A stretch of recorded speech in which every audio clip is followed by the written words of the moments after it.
आप प्रोड्यूसर को डरा दो कि आपकी फिल्म गर्म नहीं है। मार्केटिंग एंड प्रमोशन से अगर फिल्में चलती जो इन सब को पार करके जर्नलिस्ट के साथ वन ऑन वन रिश्ता कायम रखते हैं, 80% स्क्रिप्ट लिख चुके होते हैं और फिर बोलते हैं नहीं यार ये काम नहीं कर रही है, लेट्स कैंसिल इट। आप एज एन ऑडियंस उस फिल्म को पैसे खर्च करके देखेंगे या नहीं? अब सलमान खान की दुश्मनी विलन से है जो सत्यराज है। आप हीरो हैं, आपने कह दिया तो हमने मान लिया। राम गोपाल वर्मा ने मेरे शो पर कहा था कि marketing survives on the fear of producers. आप प्रोड्यूसर को डरा दो कि आपकी फिल्म गर्म नहीं है तो वो करोड़ों रुपए खर्च करने लग जाते हैं। इसका ये मतलब नहीं कि मार्केटिंग एंड प्रमोशन जरूरी नहीं है, लेकिन आपने सही कहा, मार्केटिंग एंड प्रमोशन से अगर फिल्में चलती तो फिर सभी लोग फिल्में खराब बनाते और 20 करोड़ 25 करोड़ 15 करोड़ मार्केटिंग और प्रमोशन पर खर्च कर देते और पिक्चर चल जाती। ऐसा नहीं है। Heavily marketed films can flop and poorly marketed films can also work wonders at the box office. Content चलता है, entertainment quotient चलता है, बाकी सारी चीज़ें add-ons ये हेल्प करती है, लेकिन ऐसा नहीं कि पिक्चर के फेट को, एक फिल्म के फेट को बदल सकता है। देखिए, एक मेजर चेंज जो आया है जर्नलिस्ट और एक्टर्स के रिश्तों में, वो ये है कि अब ये जो एक्टर्स हैं they are surrounded by their team. एक मार्केटिंग मैनेजर है, एक इंस्टाग्राम रील्स पोस्ट करने वाला है, एक फोटोग्राफर है, 2 बाउंसर्स हैं, एक बॉय है, एक कॉस्ट्यूम वाला है। तो ये मतलब the closeness between stars and journalist has reduced. इसका ये मतलब नहीं, कुछ एक्टर्स हैं जो इन सब को पार करके जर्नलिस्ट के साथ वन ऑन वन रिश्ता कायम रखते हैं एंड मेंटेन भी करते हैं, लेकिन जनरली स्पीकिंग दूरियां बढ़ रही है, विच इज़ नॉट गुड। सिर्फ और सिर्फ काम चोरी, स्क्रिप्ट में काम चोरी। आप जो भी स्क्रिप्ट फाइनल करता है वो ये सोचता है कि मैंने ये फाइनल कर ली, ये सही है। ऐसे नहीं, एक टीम होती है, it has to pass through a lot of processes. आपको बार बार वेट करनी पड़ती है। राजकुमार हिरानी और अभिजात जोशी जो राइटिंग टीम है इनकी, उन्होंने कहा कि हम कितनी बार 80% स्क्रिप्ट लिख चुके होते हैं और फिर बोलते हैं नहीं यार ये काम नहीं कर रही है, लेट्स कैंसिल इट। ये होती है स्क्रिप्ट राइटिंग और ये होती है पैशनेट फिल्म मेकिंग। अगर आप ये सोचे कि मैंने जो लिख दिया वो सही है, तो फिर पब्लिक ज़रूरी नहीं है आपकी बात को स्वीकार करेगी या आपने जो लिखा है या आपने जो फिल्म बनाई है वो पसंद करेगी। You have got to be honest to yourself. आप एज एन ऑडियंस उस फिल्म को पैसे खर्च करके देखेंगे या नहीं, ये क्वेश्चन होता है। अगर जवाब में हाँ आता है तो आपकी फिल्म चलने के ज़्यादा चांस है। अगर जवाब में ना आता है या आप अपने आप को फूल कर रहे हैं कि शायद ऐसे हो जाए, बेवकूफ़ बना दें, तो नहीं होता है। कुछ पीआर एजेंसीज तो बहुत अच्छा काम कर रही है एंड कुछ पीआर एजेंसीज मेरे ख्याल से बुरी तरह फेल हो रही है। पीआर एजेंसी का काम है to connect journalist with stars.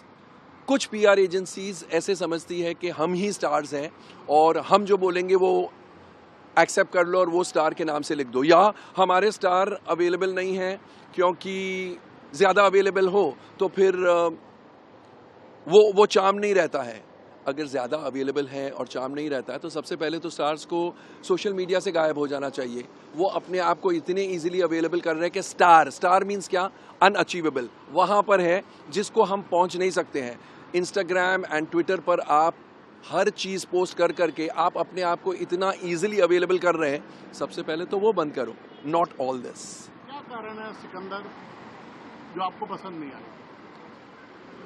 Sikandar में इतनी सारी खामियां हैं कि मुझे एक्चुअली ताजुब होता है कि इस प्रकार की फिल्म, इस प्रकार की कहानी ग्रीन लाइट कैसे हुई।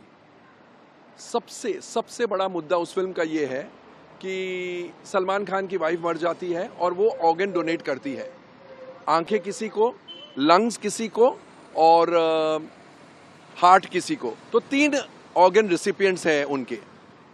अब सलमान खान की दुश्मनी विलन से है जो सत्यराज है। कैन यू बिलीव, पूरा सेकेंड हाफ इस पर टिका हुआ है कि सलमान ये सोचता है कि सत्यराज यानी विलन जो पॉलिटिशियन है वो अब इन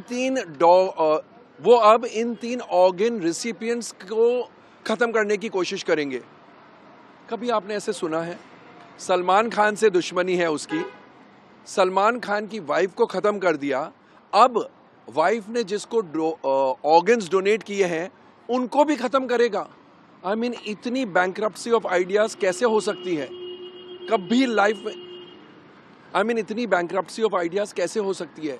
कभी लाइफ में तो आपने सुना है या कभी भी ऐसी कहानी सुनी है कि इसको तो मार दिया, अब ऑर्गन रेसिपिएंट्स जो है उनको भी मारने की कोशिश करेगा? एंड क्या है, बहुत इस इडियोटिक ट्विस्ट को कैसे कन्विंस करने की कोशिश की ऑडियंस को, सलमान के मुंह से, जो हमारे हीरो हैं उनके मुंह से कहलवाया है कि ये बात प्रधान को नहीं पता चलनी चाहिए क्योंकि ये इनको खत्म करने की कोशिश करेगा। अरे आप हीरो हैं, आपने कह दिया तो हमने मान लिया, ऐसे नहीं होता ना। ऑडियंस का भी दिमाग है, ऑडियंस भी सोचती है, एंड पूरा सेकेंड हाफ इस मुद्दे पर टिका हुआ है। तो आप बार बार सोचते हैं, लेकिन ये जो प्रधान है, सत्यराज है, वो सलमान खान को खत्म करेगा कि 3 ऑर्गन रेसिपिएंट्स को खत्म करेगा? सलमान खान की दुश्मनी तो पीछे रह गई, इन 3 ऑर्गन रेसिपिएंट्स के पीछे पड़ गया। जो कौन है, आपका क्या लेना देना है? विलन का क्या लेना देना है? एक स्लम ड्वेलर है उसके पीछे, क्योंकि उसके लंग्स रश्मिका मंदाना के लंग्स हैं, और 2 लड़कियां हैं, एक के अंदर रश्मिका मंदाना का हार्ट है और दूसरे के आंखें, मतलब वैदेही यानी काजल अग्रवाल, उनकी आंखें अब रश्मिका मंदाना की आंखें उनके शरीर में है। तो क्या, आई मीन मुझे तो हंसी आती है। ये इतना वीक लिंक है, मेरे ख्याल से वर्ल्ड सिनेमा में ऐसा एग्जाम्पल नहीं होगा, इस प्रकार की थिंकिंग का एग्जाम्पल नहीं होगा। तो नेचुरली ऐसी फिल्में फ्लॉप ही होगी ना। ऑडियंस, मुझे अक्सर लोग कहते हैं लोग इतना थोड़ी सोचते हैं, पब्लिक इतना थोड़ी सोचते हैं।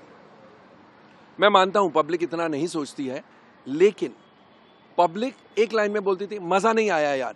उनको बहुत आप डीप जाके पूछे तो वो बोलेंगे हाँ ये कारण है। They may not know to express, but उन्हें ये समझ है, ये तमीज है कि अच्छी कहानी क्या है, अच्छा ड्रामा क्या है और बुरी कहानी या बुरा ड्रामा क्या है।